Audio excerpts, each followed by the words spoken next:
اللہ نے جو ریکارڈر بنایا ہے، جو سی سی ٹی وی کیمرہ بنایا ہے، جو ویڈیوگرافی کرنے کا جو کیمرہ اللہ نے بنا رکھا ہے، وہ سی سی ٹی وی کیمرہ اور ریکارڈر وہ کبھی بھی خراب نہیں ہو سکتا۔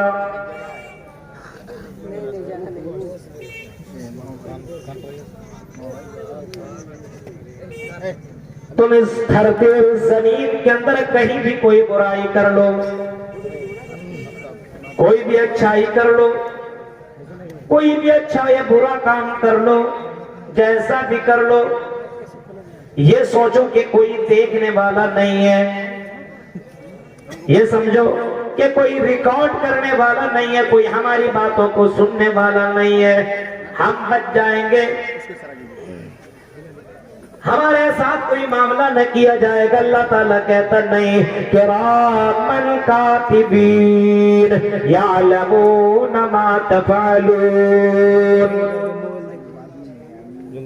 اے میرے بندو، ہم نے کرامن کاتبین تمہارے اوپر مسلط کر رکھا ہے، ہم نے دو محافظ کو، جو فرشتے جو لکھنے والے کو، ہم نے دو فرشتوں کو تمہارے لیے مقرر کر دیا ہے، کرامن کاتبین، دو لکھنے والے فرشتوں کو ہم نے تمہارے اوپر متعین کر دیا ہے۔ ایک دائیں طرف تمہارے نیکیوں کو لکھنے والا ایک فرشتہ، ایک بائیں طرف تمہارے برائیوں کو لکھنے والا فرشتہ ہے، یہ ریکارڈ کرنے والے فرشتے ہیں۔ یعلمون ما تفعلون، اے میرے بندو جو تم دنیا میں کیا کرتے ہو، یعلمون ما تفعلون۔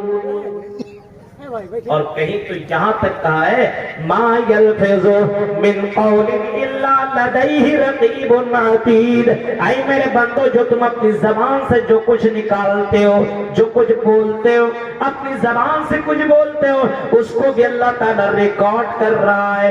اور کہیں اتنا فرمایا، یعلم خائنۃ الاعین وما تخفی الصدور۔ اے میرے بندو جو اپنی آنکھوں سے جو تم چوری کرتے ہو، نظروں کی حرکتوں کو بھی اللہ تعالیٰ ریکارڈ کر رہا ہے۔ یعنی اللہ تعالیٰ کے پاس کتنا ڈینجر ریکارڈر ہے، اس کو آپ سوچ سکتے ہو کیسا ریکارڈر؟ آنکھوں کی چوریوں کو ریکارڈر کرنے والا، رات کی تاریکی میں کہیں بھی، رات کی تاریکی میں آپ کوئی بھی کام کرو، لائٹ نہ ہو، آپ سوچو کہ ہماری حرکت کو کوئی ریکارڈ نہیں کر رہا ہے۔ اللہ کہتا میرے بندے ہم تمہاری ہر حرکت کو ریکارڈ کر رہے ہیں۔ اور جناب محمد رسول اللہ صلی اللہ علیہ وسلم نے اتنا فرمایا کہ اللہ تعالیٰ کا پاور یہ ہے کہ عرش کے اوپر ہوتے ہوئے فرش کی تمام چیزوں کو اللہ ریکارڈ کر رہا ہے۔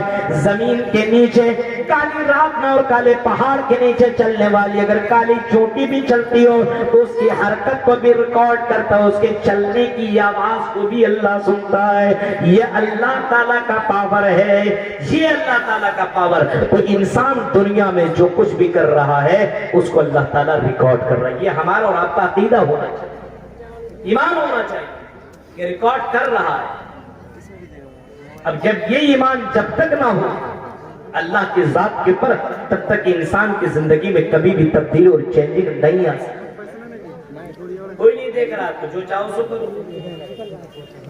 یہ جب تک یہ عقیدہ نہ ہو کہ اللہ تبارک و تعالیٰ کا یہ پاور ہے اور اللہ تعالیٰ ریکارڈ کر رہا ہے، اور مرنے کے بعد اللہ تعالیٰ یہ سب کچھ ویڈیو چالو کر کے دکھا دے، احساس ہونا چاہیے۔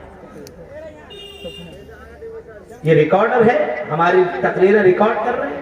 ابھی ہمارے اپنے دوست عبد الرحمن سلفی جو ممبئی والے تھے، اس کے بارے میں بتا رہے تھے، غفار سلفی صاحب، ان کی تقریریں ریکارڈ ہے، وہ دنیا سے چلے گئے، آج بھی ان کی تقریر یوٹیوب کے اندر آپ دیکھ سکتے ہیں۔ ہم کل چلے جائیں، کل آپ ہماری تقریریں بھی دیکھ سکتے ہیں۔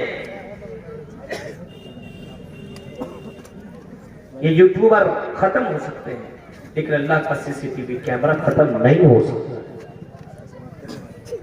انسان کے اندر یہ احساس ہونا چاہیے کہ ہم کچھ بھی کر رہے ہیں اللہ تعالیٰ کی نظر کے سامنے ہیں، اور اللہ تبارک و تعالیٰ ہماری ہر حرکت کو نوٹ کرتا ہے۔ یہ معلوم ہو اور یہ بھی ذہن میں رکھو، جہاں کر رہے ہو، جس جگہ کر رہے ہو، وہ جگہ بھی گواہ بن رہی ہے۔ وہ زمین بھی گواہ بن رہی ہے اور جس چیز سے تم کر رہے ہو وہ چیز بھی تیرے لیے گواہ بن رہی ہے. اس ہاتھ سے ہم غلط کام کر رہے ہیں, کسی لڑکی کو پکڑ رہے ہیں, ٹچ کر رہے ہیں, چھو رہے ہیں, مار رہے ہیں, قتل کر رہے ہیں, مرڈر کر رہے ہیں, تو یہ ہاتھ بھی کل قیامت کے دن میدان محشر میں ہمارے خلاف گواہی دے گی. اس ہاتھ کو بھی بولنا پڑے گا. جس آنکھ سے ہم غلط چیزیں دیکھتے ہیں, ننگی تصویریں دیکھتے ہیں, سیکسی ویڈیو دیکھتے ہیں, تقریریں سنتے ہیں, اچھے کلام سنتے ہیں, یہ نظر بھی کل قیامت کے دن جواب دے گی. اور اس نظر کو بھی اللہ تعالیٰ کے سامنے بولنا پڑے گا. اس کو بولنے کی شکتی اللہ تعالیٰ فراہم کرے گا. یہ قدم, یہ پیر, یہ جسم, یہ ساری کے ساری چیزیں بولیں گی کل قیامت کے دن. اس کو بھی بولنا پڑے گا. ہاں یاد رکھو میرے بھائیوں, اس چیز کا احساس ہر مسلمان کو ہونا چاہیے, اور اس بات کا احساس ہونا چاہیے ہر مسلمان کو ہونا چاہیے. ایک دن آئے گا جس دن ہمیں اللہ تعالیٰ کے سامنے جواب دینا ہے. قرآن کریم کہتا ہے یوم تبدل الارض غیر الارض والسماوات وبرزوا للہ الواحد القہار. جس دن آسمان و زمین کو بدل دیا جائے گا, اس زمین کو تبدیل کر دیا جائے گا. یحشر الناس یوم القیامہ علی ارض بیضاء, اس زمین کو بالکل سفید کر دی جائے گی, چٹیل میدان بنا دی جائے گی. اسی زمین کے اندر میدان محشر قائم کی جائے گی, اسی محشر کے اندر عدالت رکھی جائے گی. اسی زمین کو اللہ تعالیٰ تبدیل کر دے گا. جتنی بلڈنگیں اور جتنی عمارتیں تمہیں دکھائی دے رہی ہے, جتنی چیزیں تمہیں دکھائی دے رہی ہے, یہ ساری کی ساری چیزیں ختم ہو جائیں گی. اس کو اللہ تعالیٰ نیست و نابود کر کے رکھ دے گا.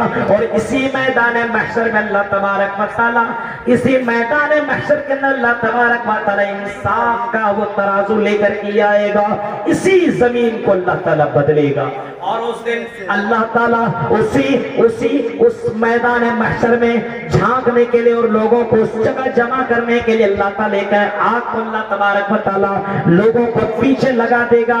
یہ آگ انسان کو تحشر الناس علی محشرین, انسان کو میدان محشر کے طرف کھینچتے ہوئے اور دوڑاتے ہوئے اور بھگاتے ہوئے لے کر کے آئے گی. آگ اس کے پیچھے, انسانوں کے پیچھے لگا دے گی. نار اور اب اسی زمین کے اوپر عدالت قائم ہے. ہر کسی کو اس جگہ جمع ہونا پڑے گا. حقیقت یہ یقین ہونا چاہیے اور ایمان ہونا چاہیے کہ مرنے کے بعد اللہ تعالیٰ کے پاس جا کر کے اپنی زندگی کا جواب دینا ہوگا. اور یہ ساری چیزیں ریکارڈ ہو رہی ہے, تم نہیں بولو گے تو تمہاری زبان بند کر دی جائے گی اور تمہارے اعضاء بولیں گے. مرنے کے بعد تو ہر دھرم کے اندر یہ یقین ہے کہ مرنے کے بعد دوسرا جنم ہے مرنے کے بعد دوسرا جنم. کہیں پہ تیسرا, چوتھا, پانچواں, چھٹا, ساتواں, سات جنم بتائے گئے ہیں. آواگمن کا عقیدہ بھی کئی جگہوں کے اندر موجود ہے. مرنے کے بعد اگر کوئی غلط کرتا ہے, کسی لڑکی کے اوپر غلط نظر ڈالتا ہے, تو مرنے کے بعد اس کا جو دوسرا جنم ہوگا لڑکی کا جنم ہوگا. ہے نا, کوئی لڑکی کے اوپر غلط نظر ڈالے تو اس کو لڑکی کا جنم ہوگا. اب بتائیے, اب آپ سمجھ لو ان کے عقیدے, ان کی کتاب کے ماتحت, ان کی کتاب کے مطابق جو کوئی لڑکی کے اوپر غلط نظر ڈالے گا, اب مرنے کے بعد دوسرا جنم جب لڑکی کا ہوگا تو تیرے اوپر بھی نظر ڈالی جائے گی. عجیب مسئلہ ہے. مرنے کے بعد کوئی رشوت لین دین کرتا ہے تو اس کو سور کا جنم ہوگا, بھینس کا جنم ہوگا. چوری کرے گا تو اس کو فلاں چیز کا جنم ہوگا.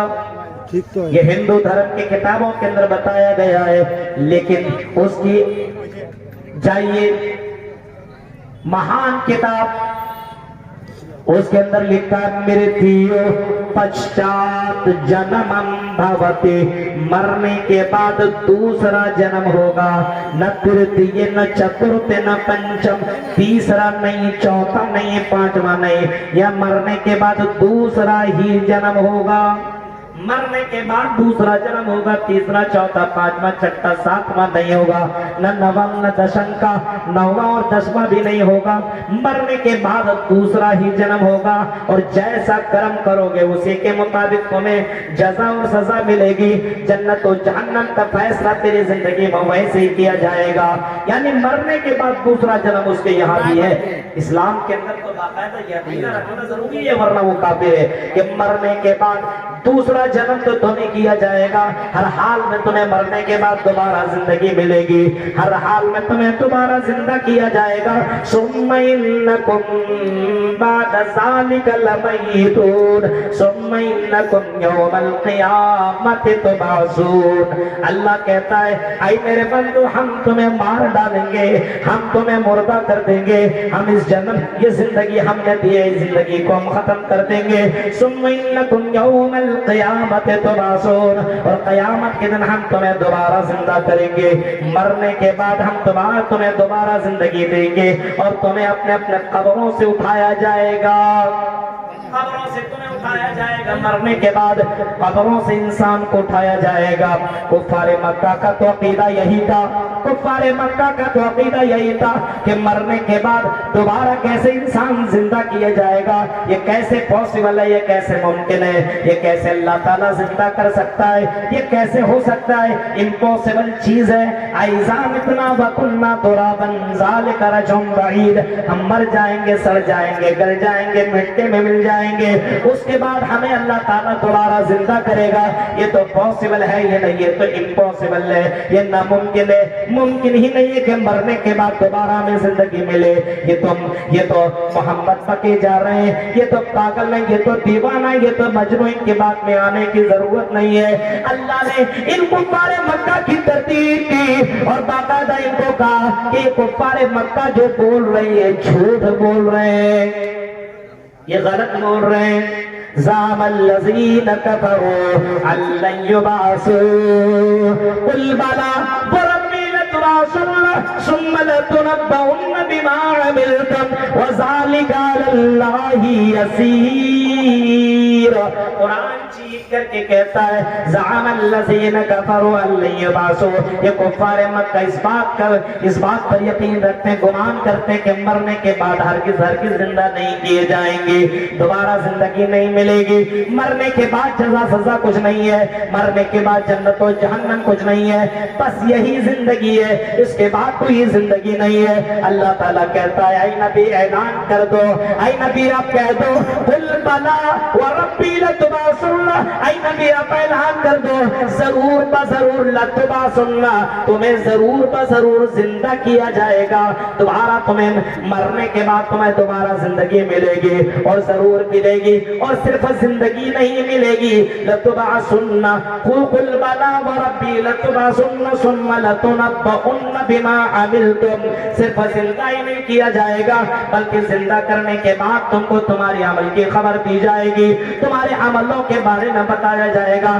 فلاں گلی میں تم نے یہ کیا، فلاں جگہ تم نے یہ کیا، فلاں بازار میں تم نے یہ کیا، فلاں مکان میں تم نے یہ کیا، فلاں پڑوسی کے گھر میں جا کر کے تم نے یہ کیا، فلاں جنگل میں تم نے یہ کیا، فلاں بند کمرے میں تم نے یہ کیا، فلاں جگہ تم نے یہ کیا، فلاں کے ساتھ تم نے یہ کیا، فلاں کے ساتھ تم نے یہ کیا، فلاں کے ساتھ تم نے یہ کیا، یہ ساری کی ساری خبریں تمہیں دی جائے گی، یہ ساری کی ساری خبریں تمہیں بتائی جائے گی، تمہارے سامنے ریکارڈر چلا دیا جائے گا، تم باقاعدہ اپنی نظروں سے دیکھو گے، اور اسی کا تذکرہ تو قرآن کریم کہتا ہے وَمَن يَعْمَلْ مِثْقَالَ ذَرَّةٍ خَيْرًا يَرَهُ وَمَن يَعْمَلْ مِثْقَالَ مثقال ذرۃ شرا یرا، جو ذرہ برابر نیکی کرے گا اس کو بھی دیکھ لے گا، جو ذرہ برابر برائی کرے گا اس کو بھی دیکھ لے گا، جو دنیا کے اندر اللہ کے راہ میں خرچ کیا ہوگا اس کو بھی دیکھ لے گا، جو دنیا میں اپنے مالوں کو بچا کر کے رکھا ہوگا اس کو بھی دیکھ لے گا، جو دنیا میں کسی کے اوپر ظلم کیا ہوگا اس کو بھی دیکھ لے گا، جو دنیا کے اندر زنا، شراب نوشی اور جوا بازی وغیرہ کیا ہوگا تو اس کو بھی کل قیامت کتنا بندہ دیکھ لے گا۔ فَمَن يَعْمَلْ مِثْقَالَ ذَرَّةٍ خَيْرًا يَرَهُ، اور قرآن کو اتنا کہہ کر کے واضح کر دیا، اللہ کہے گا اقرا کتابک کفا بنفسک اليوم علیک حسیبا، اے میرے بندے یہ اپنے نامہ اعمال لے لے، یہ اپنی کتاب لے لے، یہ اپنے نامہ اعمال کی ڈکشنری لے لے، یہ کتاب لے لے، اس کے اندر تیری زندگی کا پورا بایو ڈاٹا لکھا ہوا ہے، تم نے کب کہاں کیسے کیا یہ سب کچھ لکھا ہوا ہے، ساری چیزیں تمہاری لکھی ہوئی ہے۔ اور یہ بتاؤ اگر غلط لکھا تو بول کر کے تو بتاؤ تو صحیح ہے، تو مرنے کے بعد دوبارہ زندگی ہے، زندہ کیا جائے گا انسان، اور زندہ ہی نہیں کیا جائے گا بلکہ زندہ کرنے کے بعد اس کی تمام کرتوت، تمام اعمال اس کے سامنے رکھے جائیں گے۔ مرتیو پشچات جنمم بھاوتی نہ ترتی نہ چترتی نہ پنچم، مرنے کے بعد دوسرا زندگی، دوسری زندگی تمہیں ملے گی، ہاں دوبارہ زندہ کیا جائے گا، تیسرا چوتھا پانچواں چھٹا ساتواں نہیں، لیکن دوسری زندگی ہر حال میں تمہیں مل کر کے رہے گی۔ یاد رکھنا مسلمانوں، غور کرو، اگر یہ دوسری زندگی کا اگر یقین ہو جائے تو آج شراب نوشی بند ہو جائے، آج زنا کاریاں بند ہو جائے، آج غیر لڑکیوں سے جو تعلقات بنے ہوئے اور ظلم کے پہاڑ توڑے جا رہے ہیں، حیوانیت کا وہ حیوانیت جیسا کام آدمی کر رہا ہے، یہ تمام کی تمام چیزوں کے اوپر لگام لگ جائیں گی، یہ تمام کی تمام چیزوں کے اوپر پابندیاں لگ جائیں گی۔ ذرا غور کرو میرے بھائیوں، اگر اس بات کا یقین ہو کہ مرنے کے بعد دوبارہ زندگی ہے تو دنیا کے اندر آدمی کسی کے اوپر ظلم نہ کرے۔ اللہ کے نبی جناب محمد رسول اللہ صلی اللہ علیہ وسلم نے جب فرمایا تھا لوگوں کسی کے اوپر کوئی ظلم نہ کرے، ہاں کوئی کسی کے اوپر ظلم نہ کرے، کیونکہ کل قیامت کے دن اس کو جواب دینا پڑے گا۔ تو میرے پیارے ساتھیوں غور کرو، اگر کوئی کسی کو اپنی زبان سے تکلیف دیا کرتا تھا تو دنیا میں معافی مانگ لیا کرتا تھا۔ آپ نے وہ واقعہ بھی سنا ہوگا، حضرت ابو ذر غفاری نے حضرت بلال کو جب کہہ دیا وہ کالے کلوٹے کی اولاد، اے کالے کلوٹی کی اولاد، یہ صرف جملہ کہنا تھا، حضرت بلال کی آنکھوں میں آنسو آ گئے اور حضرت بلال رونے لگے اور محمد رسول اللہ کی عدالت میں پہنچتے اور کہتے ہیں اے اللہ کے نبی صلی اللہ علیہ وسلم، میں کالا ہوا تو کیا ہوا، لیکن کالے کلوٹی کی اولاد مجھ کو کہا جا رہا ہے۔ اے اللہ کے نبی، کیا اللہ کی نظر میں کالا گورا دیکھا جاتا ہے؟ کیا اللہ کی نظر میں امیر غریب بھی دیکھا جاتا ہے؟ کیا اللہ کی نظر میں کوئی کالا ہے تو اس کی نظر میں بیکار ہے، کوئی گورا ہے تو اللہ کی نظر میں محبوب ہے؟ اللہ کے نبی نے حضرت ابو ذر غفاری کو بلایا اور آپ نے فرمایا اے ابو ذر غفاری، کیا تم نے آج تک زمانہ جاہلیت کے ان معاملات کو تم نے نہیں چھوڑا؟ آج تمہاری زمانہ جاہلیت کی وہ ساری چیزیں تیرے اندر پائی جا رہی ہے۔ اللہ کے نبی نے صرف اتنا ہی کہا تھا، حضرت ابو ذر اتنے زیادہ شرمندہ ہوئے کہ حضرت بلال کو پکڑا، رونے لگے، معافی مانگنے لگے۔ اسے معلوم تھا اس کی وجہ سے کہیں کل قیامت کی دن مجھے رسوا نہ ہونا پڑے۔ تو میرے بھائیو ذرا سوچئے، مرنے کے بعد کی زندگی کا یقین اسے بھی تھا، آج ہے ہی نہیں۔ ثم انکم یوم القیامت تبعثون، مرنے کے بعد تمہیں دوبارہ زندہ کیا جائے گا قیامت کے دن۔ اور اتنا ہی نہیں، او چوری کرنے والوں، او ڈکیتی کرنے والوں، او زنا کرنے والوں، او پاپ کرنے والوں، اور اے پاپ کر کر کے اپنی زندگی کو بتانے والوں، ایئر فون اپنے کانوں میں لگا کر کے رات رات بھر گانا سننے والوں، اپنے موبائل کے اندر گندی گندی فلمیں دیکھنے والوں، ذرا سنو، اگر اسی حال میں تیری موت ہو گئی تو اسی حال میں تمہیں اٹھایا جائے گا۔ اللہ کے نبی صلی اللہ تعالی علیہ وسلم فرماتے ہیں، مسلم شریف کی حدیث ہے، یبعث کل عبد علی ما مات علیہ، آدمی جس حال میں مرے گا اسی حال میں کل قیامت کے دن اٹھایا جائے گا۔ جس حال میں مرے گا، اگر شراب پیتے پیتے آدمی کی موت ہو گئی تو قیامت کے دن شراب پیتے پیتے اٹھایا جائے گا۔ اگر زنا کرتے کرتے کسی لڑکی کے ساتھ اگر سیکس کر رہا ہے اور اسی حال میں اس کی موت ہو گئی، موت کی کوئی گارنٹی نہیں، کب مر جائے انسان کی کوئی گارنٹی نہیں۔ آپ نے ابھی سعودی عربیہ کے اندر آپ نے دیکھا، اور اسی طرح دوسرے ملکوں کا واقعہ ہے، ایک بہت بڑے عالم تھے پاکستان کے، تقریر کرتے کرتے انتقال کر گئے۔ ایک عالم کو میں نے دیکھا نماز پڑھتے پڑھتے انتقال کر گئے۔ میرے بھائیوں، زندگی کی کوئی گارنٹی نہیں ہے۔ یبعث کل عبد علی ما مات علیہ، جس حال میں آدمی مرے گا اسی حال میں اٹھایا جائے گا۔ آدمی زنا کر رہا ہے، سیکس کر رہا ہے، اپنے جسم کو خوش کرنے کے لیے، اپنے لذت کو پورا کرنے کے لیے کسی غیر لڑکی کے ساتھ مل رہا ہے، سوچ رہا ہے کوئی دیکھنے والا نہیں ہے۔ میرے پیارے ساتھیوں، ذرا سوچو، غور کرو، اگر ایسی حال میں تیری موت ہو گئی تو قیامت کے دن آدمی زنا کرتے ہوئے اٹھایا جائے گا، اسی حال میں اٹھایا جائے گا۔ غلط کام کرتے ہوئے اٹھایا جائے گا۔ اگر چوری کرتے کرتے اگر مرا تو اسی حال میں قیامت کے دن اٹھایا جائے گا۔ کسی کو قتل کرتے ہوئے آدمی مرتا ہے، قتل کرتے کرتے اگر اسی کی بھی موت ہو گئی تو اسی حال میں قیامت کے دن اٹھایا جائے گا۔ میرے پیارے ساتھیوں، اگر کوئی آدمی نماز پڑھتے پڑھتے مرا تو اسی حال میں اٹھایا جائے گا۔ اللہ کے نبی صلی اللہ تعالی علیہ وسلم کے پاس ایک حاجی کو لایا گیا جو حج کرنے کے لیے جا رہا تھا، جو عمرہ کرنے کے لیے جا رہا تھا، اور تلبیہ پکارتے ہوئے جا رہا تھا، لبیک لبیک اللہم لبیک لبیک لا شریک لک لبیک ان الحمد والنعمت لک والملک لا شریک لک۔ یہ تلبیہ پکارتے ہوئے جا رہا تھا۔ حجاج کرام جاتے ہیں نا، یہی سے تلبیہ پکارنے لگتا ہے۔ انڈیا میں ابھی گھر سے نکلا نہیں، لبیک لبیک، یہاں پکارنے کا تھوڑی ہے۔ بہت سے لوگوں کو میں نے دیکھا ہے کہ انڈیا ابھی گھر سے نکلا ہی نہیں ہے، سب لوگ پکارنا شروع کر دیتا، لبیک لبیک لبیک اللہم لبیک۔ یہاں پکارنے کا نہیں ہے، جب تک آپ احرام باندھ کر کے جب میقات سے گزر نہ جائے اس سے پہلے یہ تلبیہ پکارنے کا نہیں ہے۔ میرے بھائیوں، یہ تلبیہ وہیں سے پکارنے کا ہے۔ اپنے گھر سے نکل رہے ہو تو تلبیہ پکارتے پکارتے بھی کوئی نکلتا، یہ بھی غلط ہے۔ لبیک لبیک اللہم لبیک لبیک لا شریک لک لبیک، یہ پکارتے ہوئے وہ حاجی جا رہا تھا اپنے سواری کے اوپر، لیکن اسی درمیان وہ اپنے سواری سے گرا اور انتقال کر گیا۔ محمد رسول اللہ صلی اللہ علیہ وسلم کے پاس یہ مسئلہ لے کر کے آیا گیا، اللہ کے نبی اب اس کے ساتھ کیا کیا جائے؟ کیا اس کو دفن کی، کیا اس کو نہلایا جائے، غسل کیا جائے، کیا اس کے کپڑے کو بدلا جائے؟ آپ نے فرمایا نہیں، اس کے کپڑے کو بدلنے کی ضرورت نہیں ہے، اس کو غسل دینے کی ضرورت نہیں ہے۔ فَإِنَّهُ يُبْعَثُ يَوْمَ الْقِيَامَةِ مُلَبِّيًا، کل قیامت کے دن اسی حال میں اٹھایا جائے گا۔ جب اٹھایا جائے گا تو کلمہ پڑھے، یہ تلبیہ پکارتے پکارتے ہوئے اٹھے گا، لبیک لبیک اللہم لبیک لبیک لا شریک لک لبیک ان الحمد والنعمت لک والملک لا شریک لک۔ میرے پیارے ساتھیوں، غور کرو ہماری زندگی کیسے کٹ رہی ہے۔ فجر کے وقت نماز چلتی، ہم اپنے بستر میں کھرراٹے کی نیند لے رہے ہیں، کر سو رہا، دوسری دنیا میں چلا گیا۔ اسی حال میں موت ہو گئی تو نماز چھوڑتے ہوئے تیری موت ہو رہی ہے۔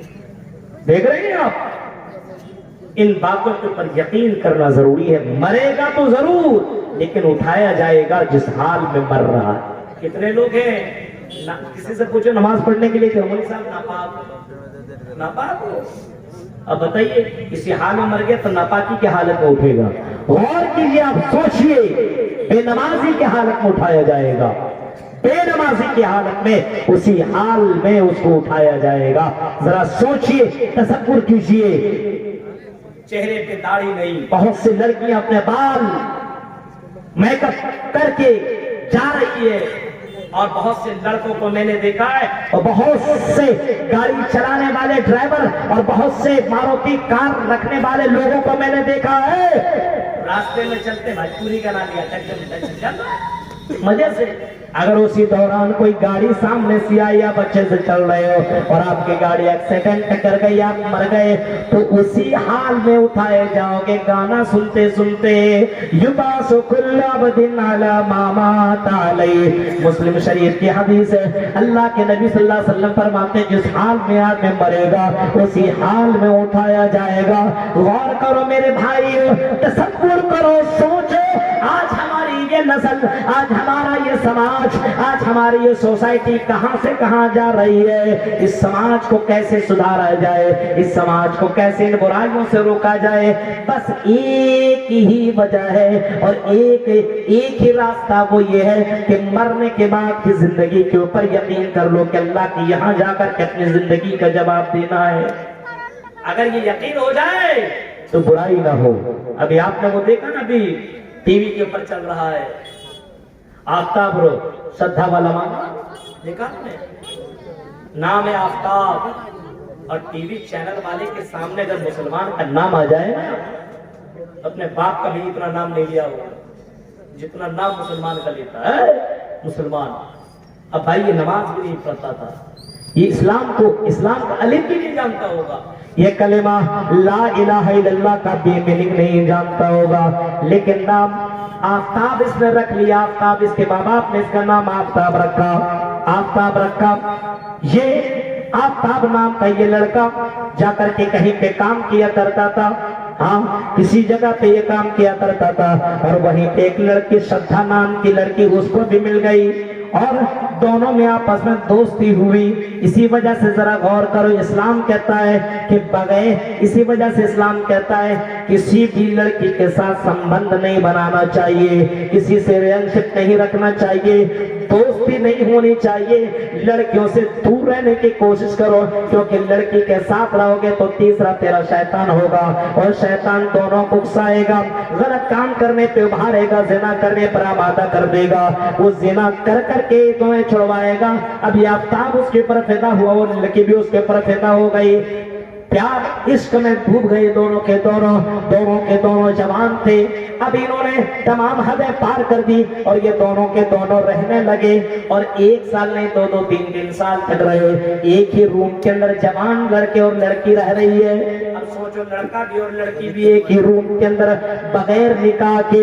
یہ کسی بھی دھرم کے اندر اس کو اجازت نہیں ملتا ہے، کسی بھی دھرم کے اندر بغیر نکاح کے رہنے کی اجازت نہیں ہے. اسلام کے اندر تو قطعاً نہیں ہے، اس کو تو رہنے کی اجازت ہی نہیں دیا گیا ہے. یہاں تک کہ بھائی بہن کیوں نہ ہو، جوان ہو گئے ہو تو ایک بستر میں سونے کی اجازت نہیں ہے. بھائی بھی تمہارا اپنا سگا بھائی ہے، لیکن اس کو بھی اپنی بہن، جوان بہن کے ساتھ ایک بستر میں سونے کی اجازت نہیں دیتا ہے. میرے بھائیو ذرا سوچو، یہ مسلمان لڑکا ہے اور غیر مسلم لڑکی شدھا کے ساتھ باقاعدہ یہ آفتاب ایک ہی بستر اور ایک ہی روم میں رات بھر زندگی گزار رہا ہے. اور یہ شدھا اس کے پیار کے اندر پاگل ہے اور بار بار کہتے ہیں مجھ سے نکاح کر لو، شادی کر لو، مجھ سے میرج کر لو، مجھ سے نکاح کر لو. یہ آفتاب باقاعدہ کہتا ہے شادی سے کیا مطلب ہے، ہم دونوں تو آپس میں وہی زندگی کاٹ رہے ہیں جو میاں بیوی کاٹتے ہیں. آپ کو جو لذت ملنی چاہیے وہ تو ملتی ہے، ہمیں جو ملنا چاہیے ہمیں بھی مل رہا ہے. اب ہمیں نکاح اور شادی سے کیا مطلب ہے، تم بھی اپنی زندگی میں خوش، ہم بھی اپنی زندگی میں خوش. لیکن میرے بھائیو اس کو اسلام نے زنا قرار دیا ہے، اس کو اسلام نے بائیکاٹ کیا ہے زنا.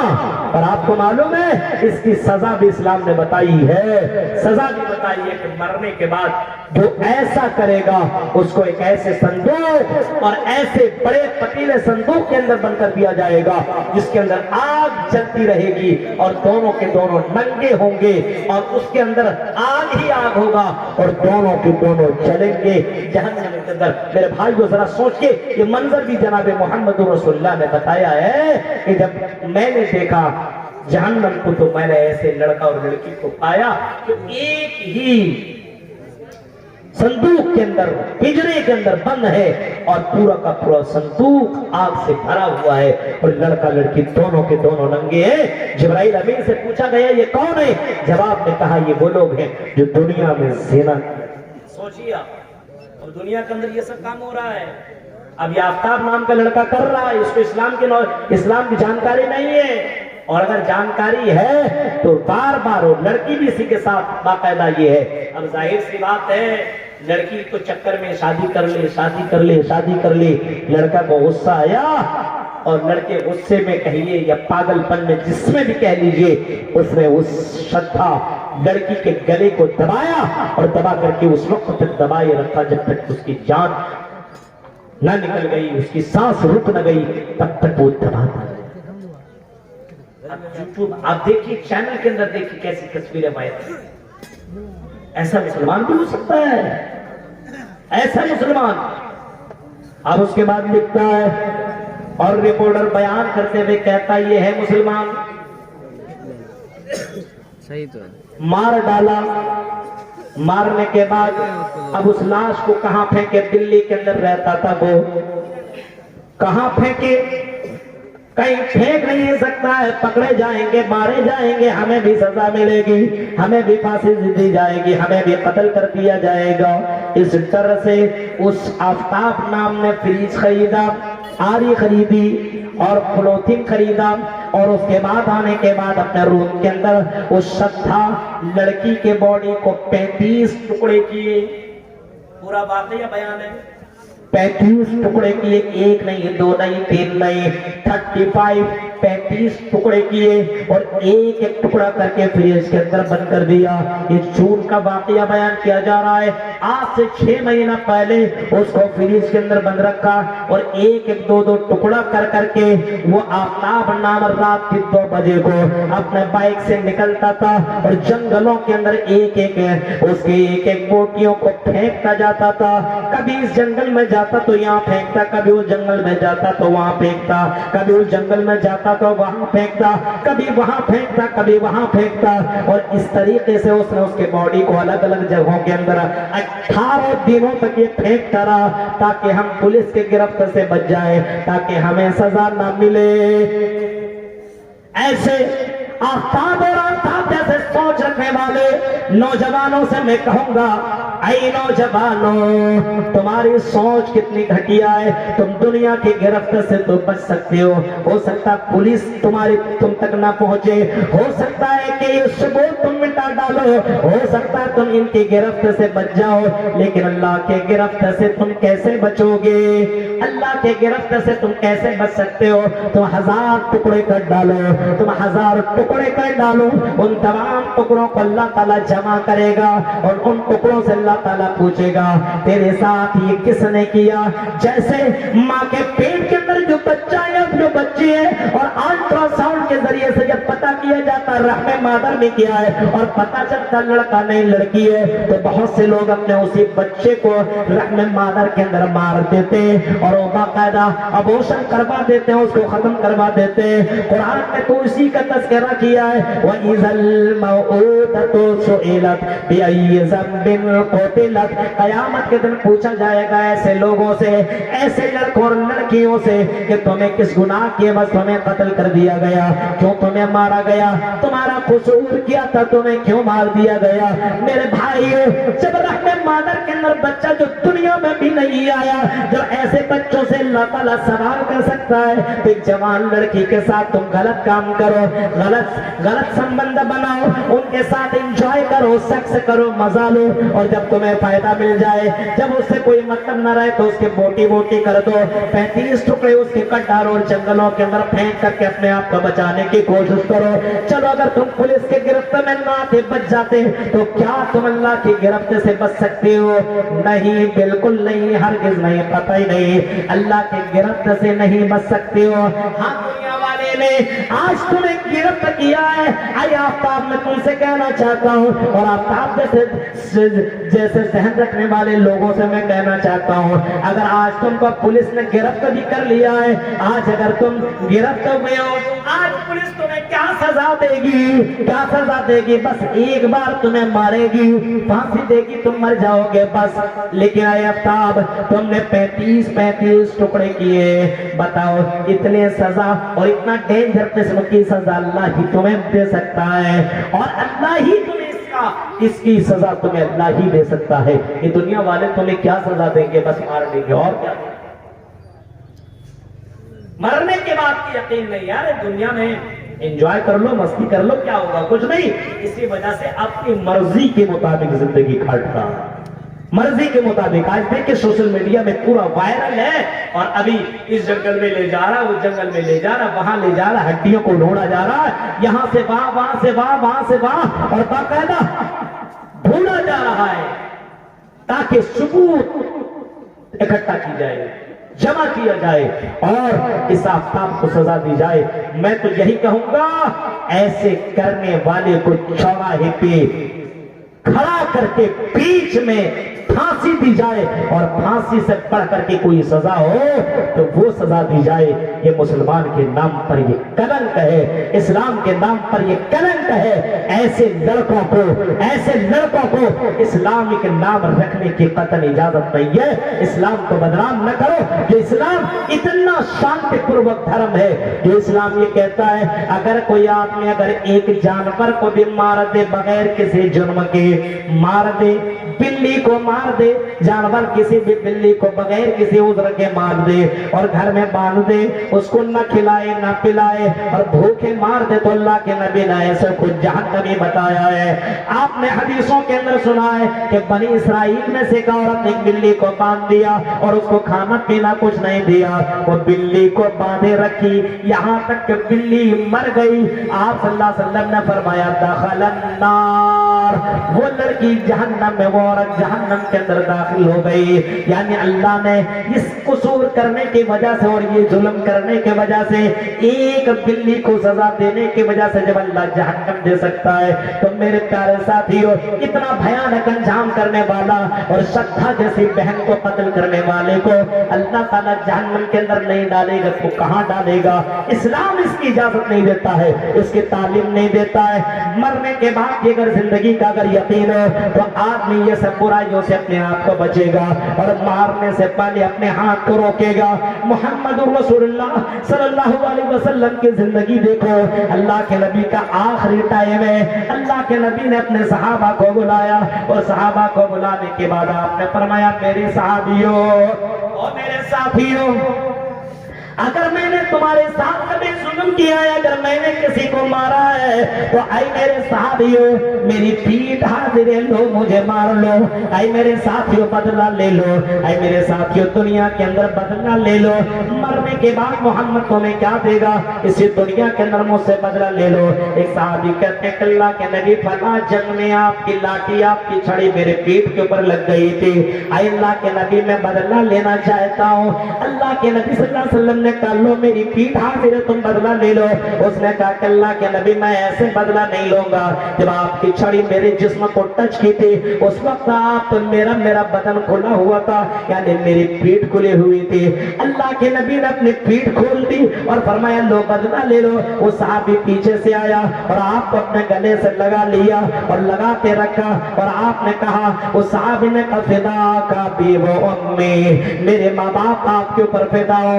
اللہ کے نبی آپ سے کوئی بدلہ لے گا یہ کیسے ہو سکتا ہے؟ اللہ کے نبی آپ کا یہ مہر جو آپ کے پر لگا ہوا ہے اس کو میں چھومنے کی کوشش کر رہا تھا، میں کوئی بہانہ ڈھونڈ رہا تھا کہ اللہ کے نبی آپ کے جسم سے میرا جسم ٹچ ہو جائے. اے اللہ کے نبی آپ کے جسم سے میرا جسم اگر ٹچ ہو جائے تو ہو سکتا ہے اللہ تعالیٰ اس کی وجہ سے مجھے جنت الفردوس کے اندر جگہ دے دے.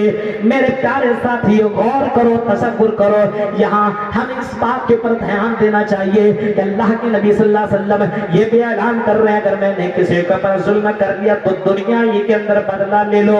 مرنے کے بعد قیامت کے دن ہم سے بدلہ کی امید نہ رکھنا، وہاں پہ میرے پاس پتہ نہیں کیا معاملہ ہوگا.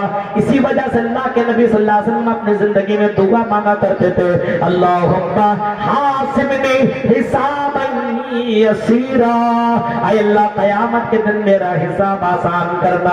پتہ یہ چلا مرنے کے بعد انسان کو دوسری زندگی ملے گی اور اپنے قبروں سے اٹھایا جائے گا اور اسی زمین کے اندر، اسی زمین کے اوپر میدان محشر قائم کی جائے گی. تحشر الناس یوم القیامہ حفاۃ عراۃ غرلا تحشرون.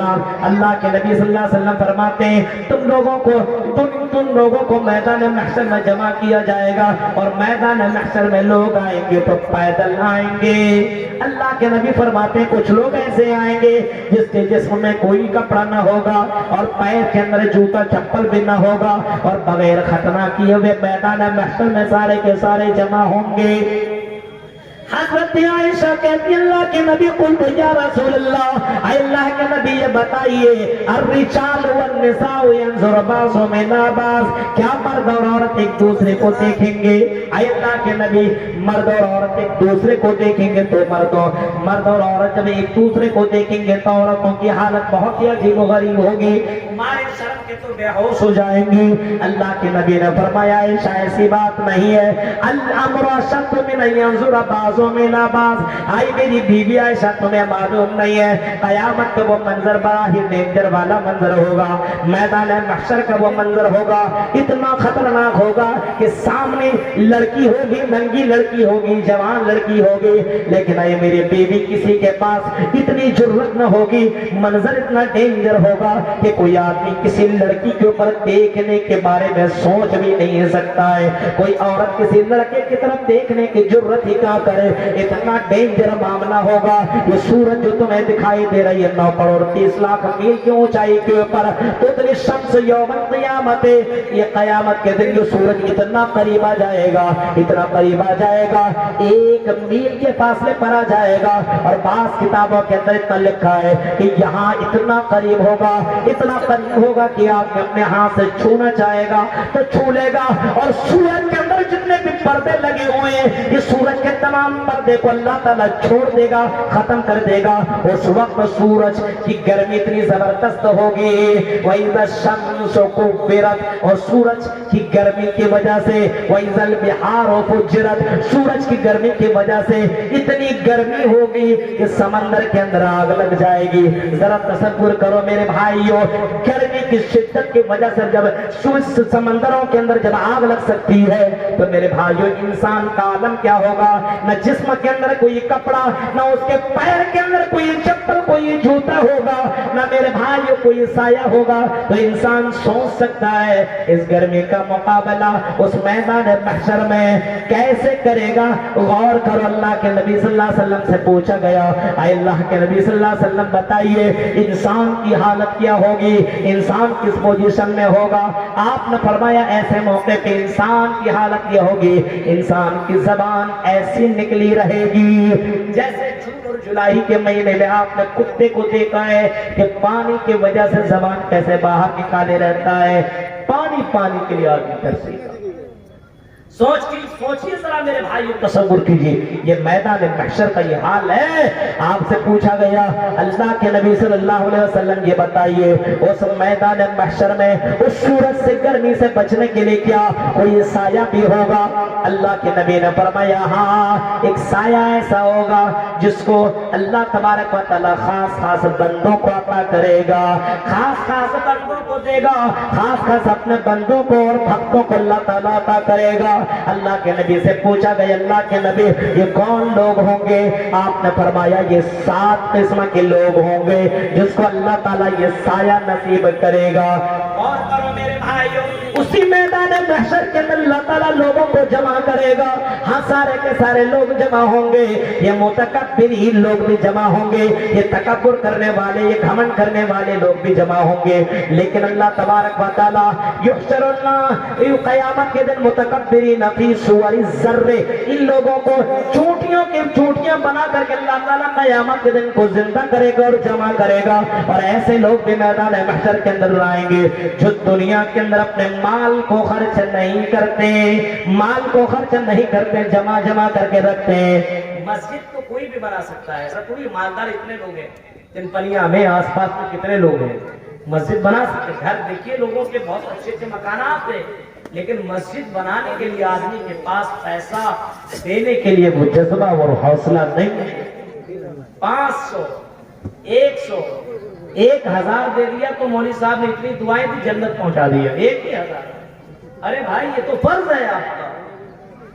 یہ تو معلوم ہے یہ تو اللہ کا گھر ہے، یہ بناؤ تم، یہ تو تمہارے پر بنانا ضروری ہے۔ ہاں اپنے گھر اور اپنے مکان کو تم اچھے طریقے سے بناتے ہو، ماربل وغیرہ لگاتے ہو، کیا تم اللہ کے گھر کو تم خوبصورت نہیں بنا سکتے ہو؟ من بنا للہ مسجدا بنى اللہ لہ بیتا فی الجنہ، جس نے اللہ کے لیے گھر بنایا تو اللہ تعالیٰ اس کے لیے جنت میں گھر بنائے گا۔ یہ حدیث موجود ہے، محمد رسول اللہ نے مسجد بنانے والوں کے لیے جنت کی بشارت سنائی ہے۔ میرے پیارے ساتھیوں ذرا سوچئے، غور کیجئے اور اپنے گریبان کو جھانکیے۔ مسجد بنانے کے لیے 2-2 روپے 5-5 روپے کا چندہ ہم اور آپ کرتے ہیں، لیکن میرے بھائیوں غور کرو، ذرا سوچو، مسجد ہم بنا نہیں پا رہے ہیں۔ آج ہمارا ایمان کتنا کمزور ہے، ہم نے اپنے مالوں سے محبت کی، ہم نے اپنے زمین و جائیداد سے محبت کی، ہم نے اپنے بلڈنگوں سے محبت کی ہے، ہم اللہ کے گھر کو بنانے کے لیے ہم اپنا پیسہ قربان کرنے کے لیے تیار نہیں ہے، اپنے مال کو جمع کر رہے ہیں۔ اور میں نے بہت کچھ ادھر کے بارے میں سنا ہے کہ یہاں کے ایک ماہ کی تنخواہ بہت کم ہے تو 4,000-5,000 روپیہ مولویوں کی تنخواہ دی جاتی ہے۔ یہاں تک کہ سنا کہ لوگ ایسے پیسہ دے دیتے ہیں، جلسوں کے اندر دے دیتے ہیں، بس زکوٰۃ ناپ تول کر کے نہیں نکالتے، جیسے 1 سال کے اندر آپ کو 2.5% آپ کو نکالنا ہی ہوگا۔ اگر آپ کے پاس لاکھ روپے ہیں تو آپ کو 2.5% یعنی 2,500 آپ کو نکالنا ہی ہوگا۔ میرے پیارے ساتھیوں غور کیجئے، لیکن آدمی زکوٰۃ کا پیسہ بھی نہیں نکالتا ہے، وہ بھی کھا جاتا ہے، وہ بھی ہضم کر جاتا ہے۔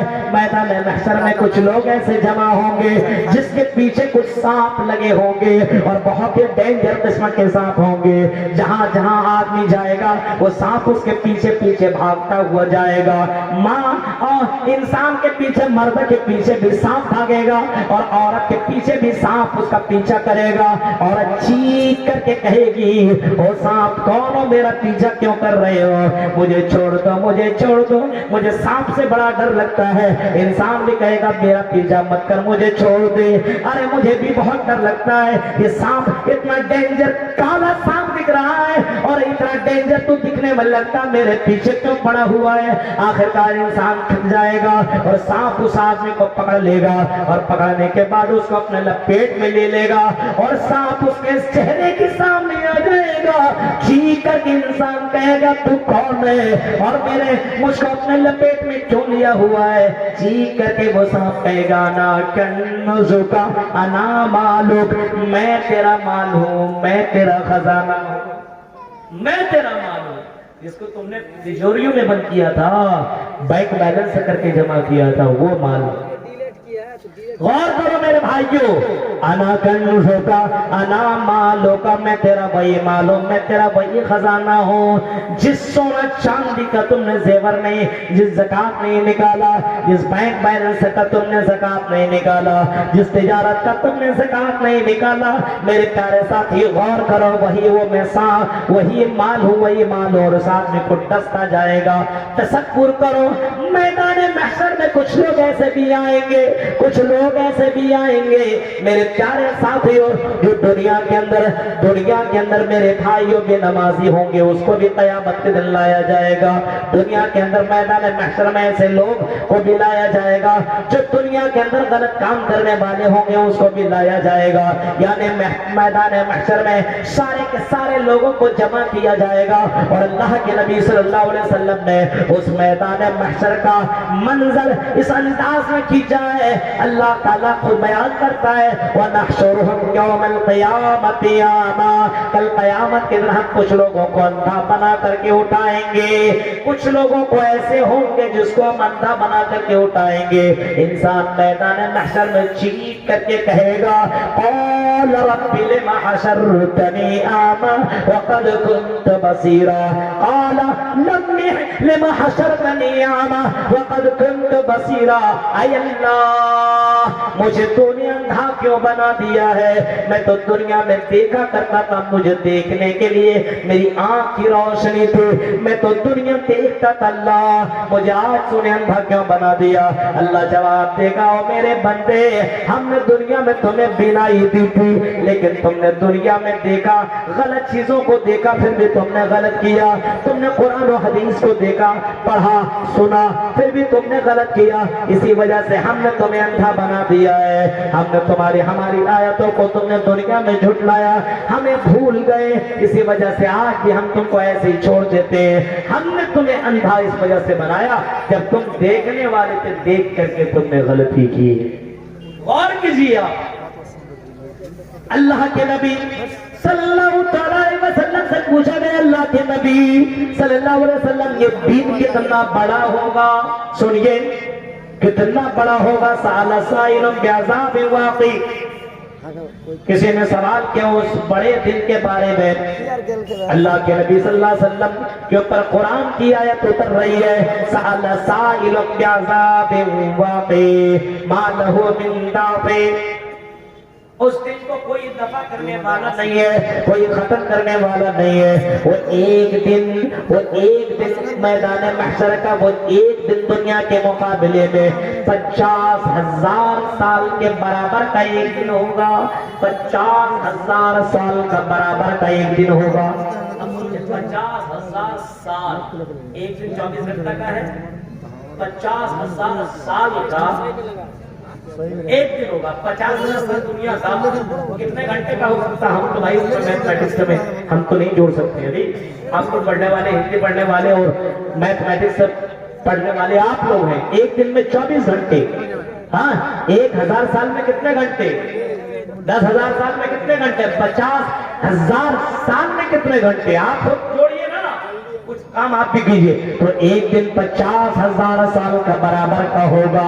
اور اللہ کے نبی صلی اللہ علیہ وسلم نے یہاں تک فرمایا ہے، ہاں آپ نے یہاں تک فرمایا، جب انسان اپنے افسر سارے کے سارے جو کھڑے ہوں گے، ننگے ہوں گے، کسی کے جسم میں کوئی کپڑا نہ ہوگا، پیروں کے اندر جوتا نہ چپل ہوگا، بغیر ختنہ کیے ہوئے سارے کے سارے مجرم کھڑے ہوں گے، سب کے سب جب وہ میدان محشر میں کھڑے ہوں گے، میرے پیارے ساتھیو ذرا سوچئے، غور کیجئے، اللہ تبارک و تعالیٰ بندوں سے 5 سوالات کرے گا، جب بندہ 5 سوال کا جواب نہ دے لے تب تک اپنے قدم کو ادھر سے ادھر کر نہیں سکتا، نہیں کر سکتا ہے۔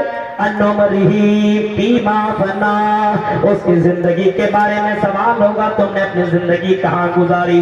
ہم نے تمہیں 50 سال 70 سال کی زندگی دی، اور میرے بندے اور میری بندی یہ بتا، تم نے یہ زندگی کہاں گزاری اور کیسے گزاری، کس جگہ پہ گزاری اور کس طریقے سے گزاری، ہمیں یہ بتاؤ۔